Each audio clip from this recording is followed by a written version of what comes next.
Another new setting for our pre-match show. Aston Hall, one of the most treasured buildings in Birmingham. Just a stone's throw from our beloved Villa Park. We thought we'd take you inside, have a look around. We've got a jam-packed edition, by the way. Gabby Abonthehor, Barry Bannon. We've got some goals scored by Abonthehor and Bent in the build-up to the big clash with the Swans as well. Let's give it a knock and see what we've got. Good afternoon. Welcome to my humble home. Ken's here. Ken McNaught. You get around, don't you? Crikey. I was just saying, from one historical treasure to another of Aston Villa. The building's better looking than me, though. Wipe your feet. Yeah, will do. Yeah, wipe the feet on the mat. Let's make sure we're present and correct. And as soon as you walk in, we're just steeping ourselves in the history, a lovely echo. And, well, it's quite magnificent, Quite Ken. splendid, Jack, isn't it? Yeah. Quite splendid, yeah. What are your general impressions? I think it's out of my league, Jack. I don't think I managed to pay the mortgage on this one, no. Yeah, it's Premier League in terms of historic sites. And if we walk around here, we've got Pete, who is one of the guys, a big Villa fan. He's very excited to meet you, Ken. I know, Pete. Hi there. Great to see you. How long have you been working here? I've been working for about 25 years, since the early 90s, and spent a spell here then, and then moved over to Handsworth Soho House Museum, then came back here 2003. And I've been here since then.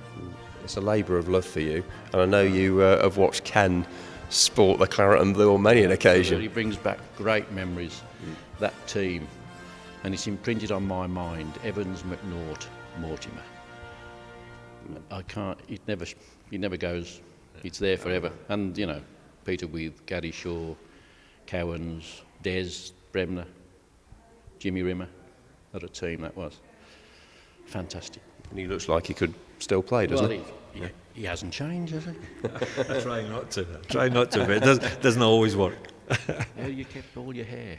It's a secret. I'll pass it on to you. Thank you. I could do with it.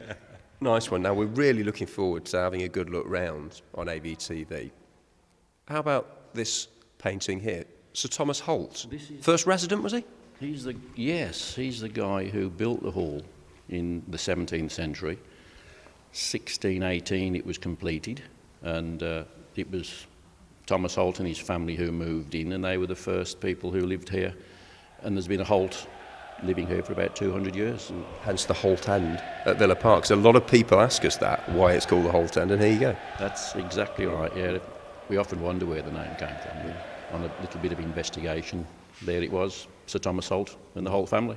And have we got room for a picture of the European Cup winners, perhaps? I don't know. Maybe we could do a special one.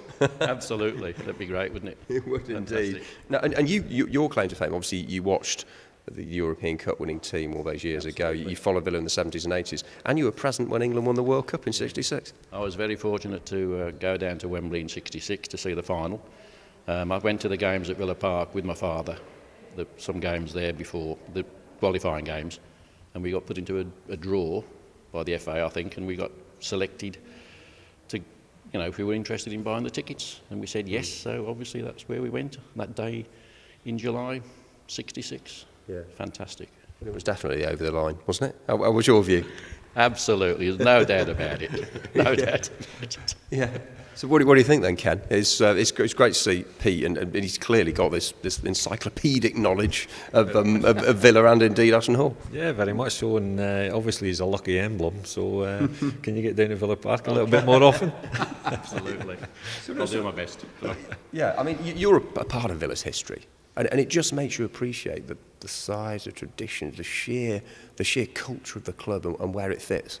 Yeah, I mean, it's, Randy's always said, it's all about the tradition, and this is part of the tradition. The fact that it's lent the name to one end of the ground. Yeah.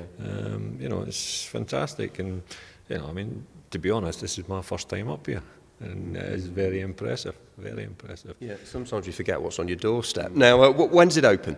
We open Tuesday to Sunday, 12 till 4, till the end of October. We close at the end of October for the winter period, We probably do winter guided tours though over that spell, usually on a Wednesday. If people are interested, just give us a call 0121 675 4722 and we can arrange guided tours and such like, you know.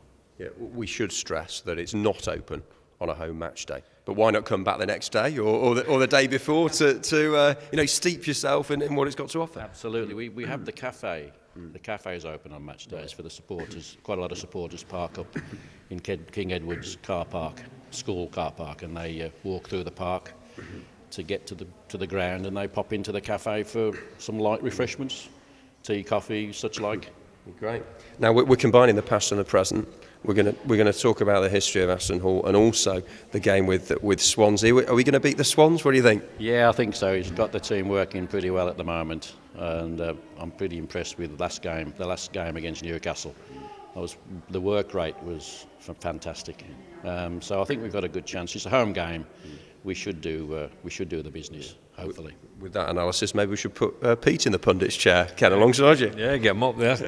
Definitely, he seems to know what he's talking about. That's debatable. Yeah. But I mean, it's going to be a struggle. It's Swans they're flying high confidence-wise, scoring goals for fun. So a little bit more of what we saw against Newcastle, as Peter said. I think that's the right recipe, and as long as the lads stick at it, have the game plan to go out there with and press high up the park, they've got every chance, because Swansea will try to play from the back. So if we can defend from the front, as we did against Newcastle, yeah, that's the way to go. Thanks, fellas. Proud history, bright future, Aston Villa. Pre-match show on AVTV here from Aston Hall.